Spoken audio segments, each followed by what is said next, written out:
तो कहानी शुरू होती है। एक छोटे से शहर में माँ और बेटा रहते थे।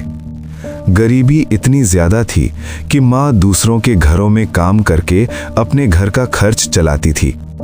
पति के गुजर जाने के बाद माँ ने ही माँ बनकर और बाप बनकर अपने बेटे को पाला।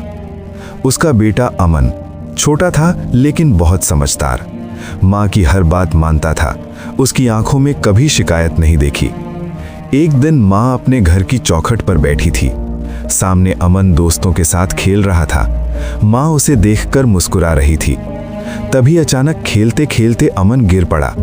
उसके पैरों में गहरी चोट लग गई। दर्द से वो जोर से चिल्लाया, माँ। माँ घबरा गई। दौड़ती हुई बेटे के पास पहुंची, उसे उठाकर सीने से लगा लिया। रोते हुए बोली, बेटा ठीक है ना तू? अमन ने कहा, माँ मैं ठीक हूँ, आप रो मत। वक्त धीरे धीरे बीतता गया। अमन बड़ा होता गया और माँ कमजोर होती चली गई। अमन को नौकरी मिल गई, घर में थोड़ी खुशहाली आई। लेकिन एक दिन अचानक माँ की तबीयत बहुत बिगड़ गई। माँ ने कांपती आवाज में फोन किया, बेटा घर आजा, मुझे ठीक नहीं लग रहा। अमन तुरंत आया और माँ को अस्पताल ले गया। डॉक्टर ने जो कहा वो अमन के लिए किसी सदमे से कम नहीं था। तुम्हारी माँ को कैंसर है, अब ज्यादा दिन नहीं बचेंगे। अमन वहीं सुन्न हो गया। वो माँ के पास गया। माँ ने कहा, बेटा घर चल, मुझे यहाँ नहीं रहना। अमन बोला, माँ आप ठीक हो जाओगी, फिर हम साथ घर चलेंगे।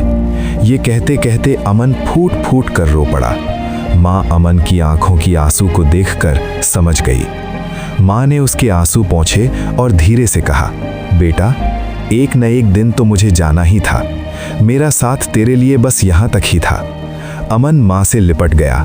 रोते हुए बोला, माँ जब मैं छोटा था और मुझे चोट लगती थी तो आप मुझे सीने से लगा लेती थीं। आज मुझे बहुत दर्द हो रहा है माँ, आप मुझे ऐसे ही सीने से लगा लो। मैं आपसे बहुत प्यार करता हूँ माँ, मैं आपको खोना नहीं चाहता। मुझे छोड़कर मत जाओ माँ। अगर आपको ये कहानी पसंद आई तो हमारे इस वीडियो को लाइक करें और हमारे चैनल को सब्सक्राइब करें।